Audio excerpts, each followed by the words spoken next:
So God would never send us a strong delusion.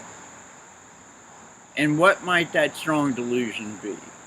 What is it that God could send, that God does send, that God has always been sending? You know, the is, was, and will be nature, the everlasting, ongoing, from the beginning to the end and before and after the end nature of God, the Creator.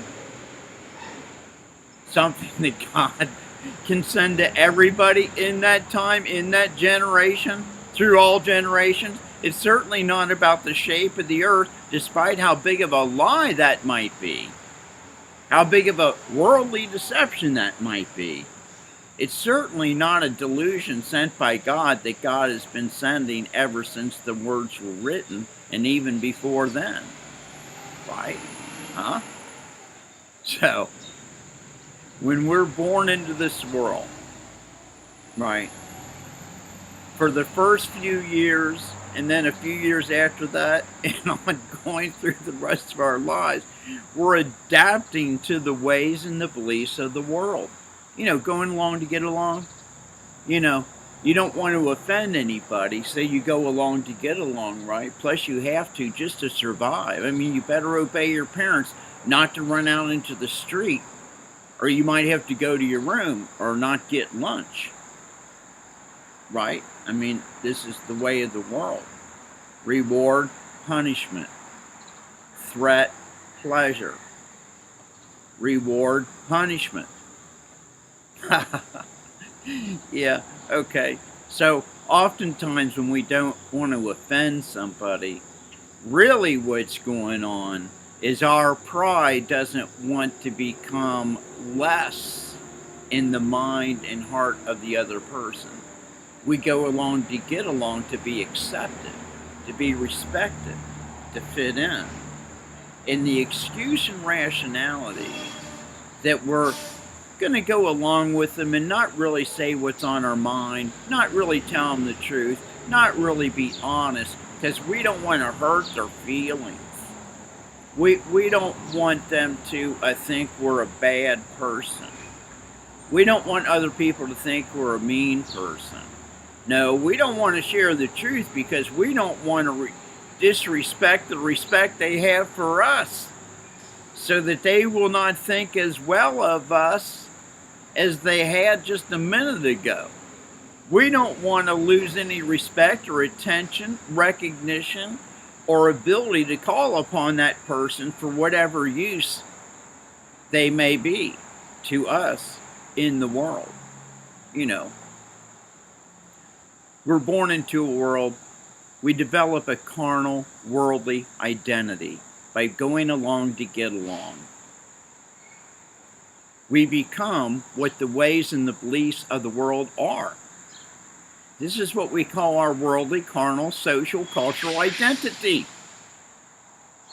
There's nothing to be, nobody needs to hide and run from this fact, this truth of the carnal nature that we're first in, from what? God saves us, frees us from believing that we are what that identity is, and being caught up in the limits, the inhibitions, and the inability to be honest, forthcoming, truthful, even loving. I'm certainly not going to operate too much of God's loving truth in the face of all people who might condemn us, reject us, persecute us, not like us, get rid of us, fire us from our job, whatever, for doing so. Oh no, no. Now this is not what we can call love for the truth, for which what? God sends a strong delusion, so that we will believe a lie, because we're under delusion. Delusion of what? Self-delusion, pride, a worldly, carnal identity. It's who we believe we are. Now, how do we overcome who we believe we are by that person in us, that identity in us, that ruling, directing identity that guides our very words, what we say, what we don't say. How is that thing, that identity, that mind and heart going to overcome itself? It's a beast. What do you think it is in people that causes people to treat the way they treat other people? Who's not contributing to a worldwide war to kill innocents and women and babies and children indiscriminately, called, what do they call it? Collateral damage. Well, collateral damage goes on everywhere all the time with all people everywhere.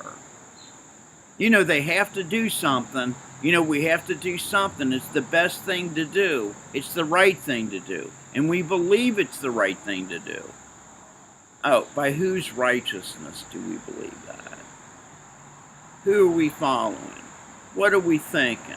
What are we believing to believe that? God? What we're told as a result of our love for the truth? Oh, okay. You know, hey, look, you can't offend me. You don't even know me. I don't know you. If I did, I'd tell you the same thing. But then that's how you can be hated by all men. That's how you can be persecuted, prosecuted, judged, resented, discarded, ejected, dismissed, and called crazy.